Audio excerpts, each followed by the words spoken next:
Hey,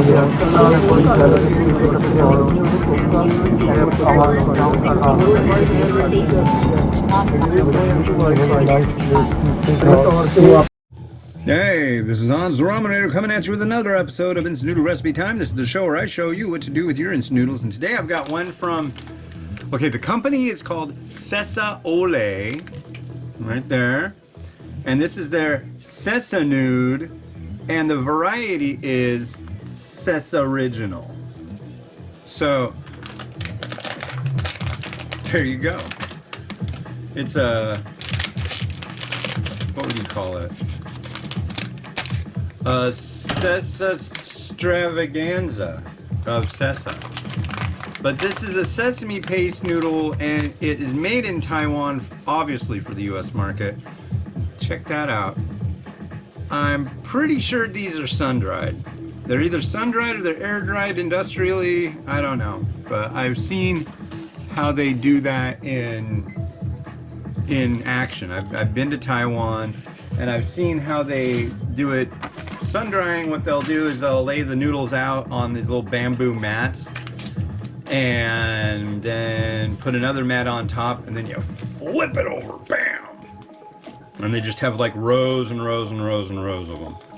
And I had the opportunity to go to Taiwan and actually do that. I'd say the most of the sun drying probably is going down in Tainan. It's more of an agricultural area of Taiwan. But then there's, in Taichung, there's like a ton. I went and visited, God, I want to say like in one day, like 6 dry noodle factories. And they were neat. My favorite though, was this one where there was this really old guy sitting in the front, and he had a huge fish tank. I mean, huge, with like, God, like century-old koi swimming around in there, and he was just hanging out. He was watching TV. He was like, hey, what's going on? It's like he was the security guard. I don't know, but... And got to take tea with them, and they were like, dude, you should hang out. We should go to the night market down here. Because I was like, I really wanted to try boiled spider, but they were like, whoa. You do? I'm like, yeah. Or steamed spider. I'm like, the stranger you got, the better. I'm down with it. Had a lot of interesting conversations about food in Taiwan. Those folks are all about food. Food culture there is, you just need to go. What helps though is going to Taiwan and hanging out with people that are in the food industry that really care about food and really not only do they have an investment in the whole food thing, but they know where to go to get good stuff. I remember when I was there, we went to this 24-hour dim sum joint that was like the oldest dim sum joint in Taipei. That's what I was told. And God, I remember we went to Malaysia in 2014 to Penang. I remember our host there, Thomas, he was all like, so, you know, you're gonna go back to the States and you're gonna go to a Chinese restaurant and you're gonna try something and you're not gonna taste it at all, and you're gonna pound your fist on the table and say, you call this Chinese food? So as soon as we get back from Malaysia, we go to this restaurant and get some things. It's like, oh yeah, we had this over there, we had this over there. And it was just like, I didn't pound my fist on the table, but I might as well have, because it was just like so bland.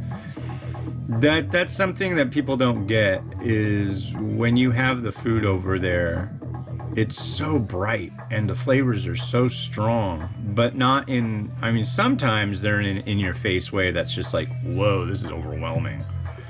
It's like, imagine a peanut butter sandwich.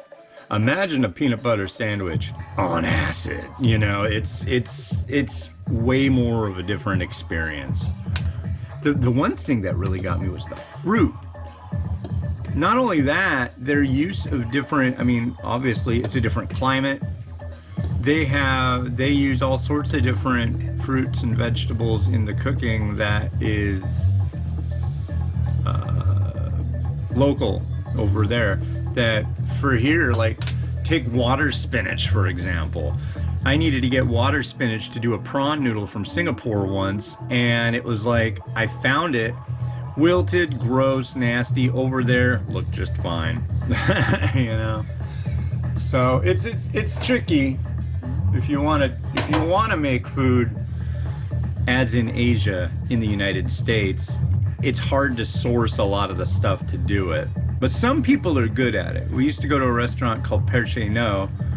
It was an Italian restaurant, and the head chef there was Malaysian, and he made some just crazy good stuff. They closed up though. I don't think it was because of the pandemic. I think he was pretty old. I think it was too much stress. He was one of those yelling at everybody in his kitchen. He was one of those like, he was cool though.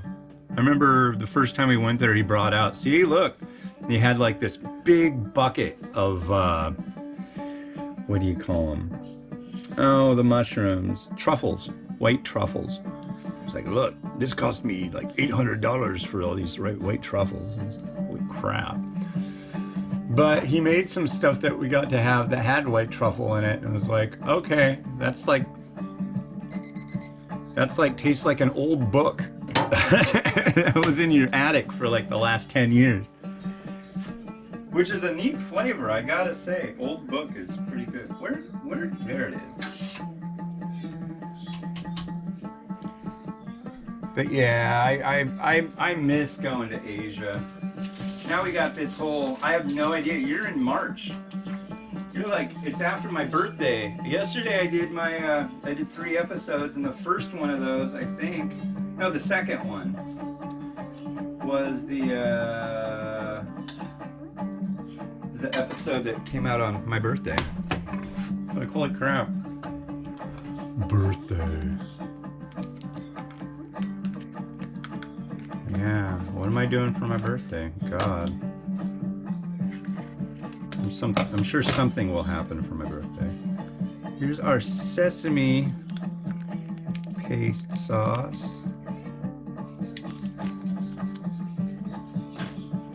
And there's that.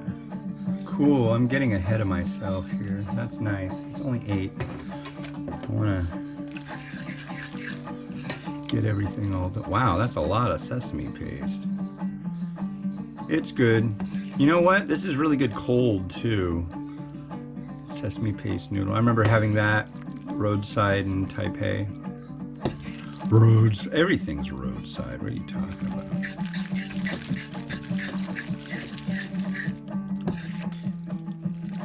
There's so much food in Asia.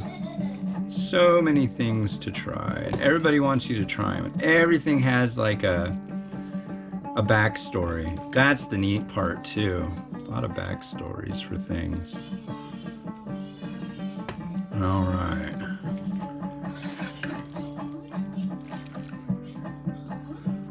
Let's give them a try. Cheers.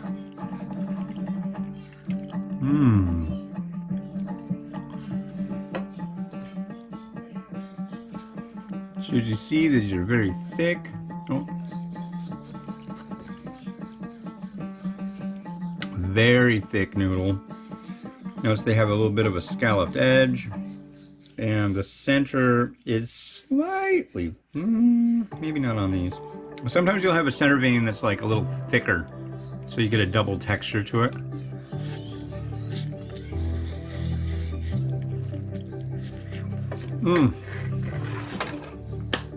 Delightful. Let's do her up.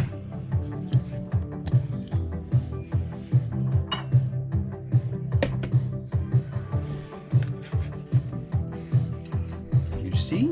You can see.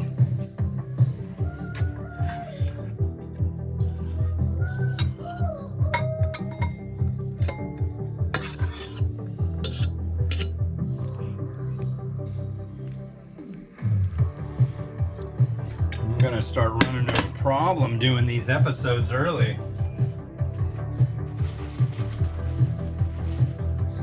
Can you guess what that will be? Light. It's 8:03 a.m.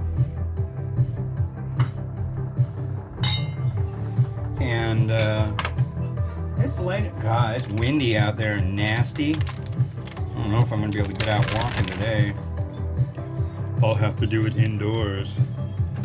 2 eggs left.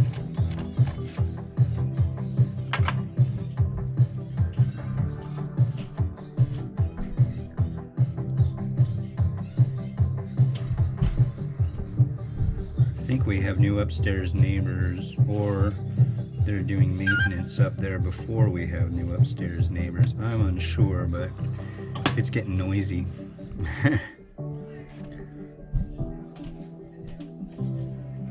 Whatever. Just wait till they get a load of me. Brr. Okay, there's an egg. Yes, beautiful egg. Courtesy of the most beautiful woman in the universe, my wife, Kit. And what else we got here? I took some chashu and took the liberty of frying it. So we got some fried chashu. Kind of bacon-esque, I guess you could say. There was this, what is that show? Inside Edition? It's funny. They had a thing like, bacon, $13 a pound. But did you know you can make bacon at home yourself? And they basically like, what you can do is you can get pork belly and it's much cheaper, and then you can just do this to it and make it into bacon. It's like, not exactly, because bacon is off the back. That's fat back, but still. Some spring onion, some crushed red pepper, and sesame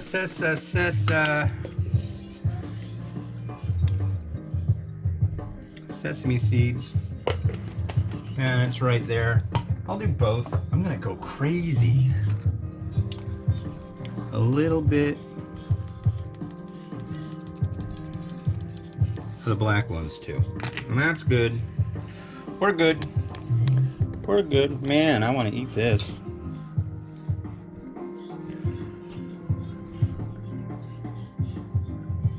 There we go. Good. Good. Go.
Well, cool. Thanks to Sesaole for shooting this stuff over. This is good, man. You should try it if you see it. I know they have that on Amazon. The next one we got is from Simply Food, and this is Hodel Noodle, and I'll tell you a little more about it. It's from Vietnam. On the next episode of It's Noodle Recipe Time. This has been Hans the Ramen Reader wishing you enjoyment of your noodles each and every day. Have a good one. Bye.